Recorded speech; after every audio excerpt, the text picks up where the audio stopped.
Монгол цэргийн өдрийг тохиолдуулан учир нь бие хүүн нэртэй мянган хүүгний чуулган боллоо. Тэд эрэгтэй хүүхэд заавал хатуу чанга байх ёстой гэх хэвшмэл ойлголтыг өөрчлөх, хүүгүүдийн сэтгэл зүйн боловсролын асуудлыг хөндөөн хэлцлээ.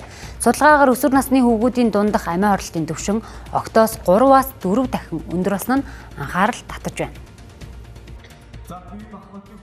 Эрэгтэй хүн уйлж болохгүй гэх ганц өгүүлбэрээр хөвгүүдийн сэтгэлийг төгжиж орхидог нийгмийн хандлага бий.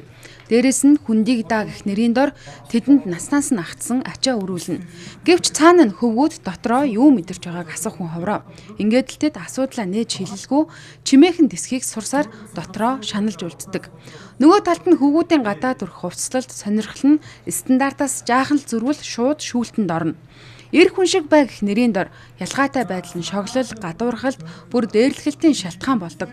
Эцэст нь хатуу эр хүн бүтээж гэн гэж боддогч үнэндээ дуугүй шанал сурсан нэгнийг манай нийгэм бэлдэж байна. Заавал нэг компьютер тоглоом, тиймэрхүү юм ингээд тоглодог. Эсвэл ингээд ерөөс ингээд бөмбөг идээр барьдгүй л ерөөс ингээд охинлог гэж үздэг болсон байлаа. Айгүйх гадуурхуулдаг. Тэгээд дээрлэхүүлээд тэгээд нэг ерөөс ингээд бусдад хандхаа байсан байлаа. Би ер нь эмэгтэй хөвгт биш юм чиндээ гэж бодоод ер нь зарим зүйл дээр ч гэсэн одоо яг ингээд октоодоо ингээд илүү урдаад явах ч юм уусгүй бол за би дараа нь болчих доо гэсэн үндслээр ер нь бол тэгж хандаж явсаар ирсэн байгаа. Тэгэхээр өвгүүдийг ер нь бол яг ингээд ийм зүйлээд биш яг ингээд өөртөө илэрхийлдэг байгаараа яг өөртөө тулгамж байгаа асуудлыг ингээд бусдад нийгэмд болон ингээд бусдад өөрийнхөө хүрээлэн хүмүүстэй илэрхийлж байгаасаа гэж хүсэж байна. Хүний эрхийн үндэсний комиссийн судалгаагаар өсвөр насны хөвгүүдийн дундах амиа орлолтын түвшин октоос 3-аас 4 дахин өндөр байна. Үүнийг эр хүн хатуу байх ёстой, уйлж болохгүй гэх нийгмийн хэвшмэл ойлголттой холбон тайлбарлажээ.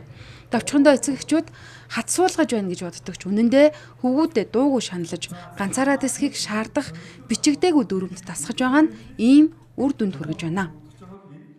Магадгүй алдж байгаа, магадгүй андуурж байгаа тохиолдолд нь хамгаалж чаддаг, дэмжиж чаддаг хүн байх хэрэгтэй шүү дээ бид нар.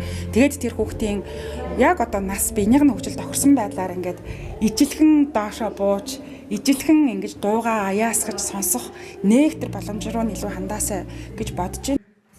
Иймээс өсвөр насны хүүхдийн хөгжил оролцоог бодитоор дэмжиж тэдний эерэг хандлагатай, хариуцлагатай бахаас гадна асуудлаа нууж биш ярьж чаддаг нээлттэй орчныг бүрдүүлэх нь чухал болжээ. Эс бөгөөс эр хүн болгох нэрийн дор дуугүй дэсхийг нь сургаж ярих үед нь харин сонсох чихгүй нийгмээр өөрсдөө хүрээсээр ахна.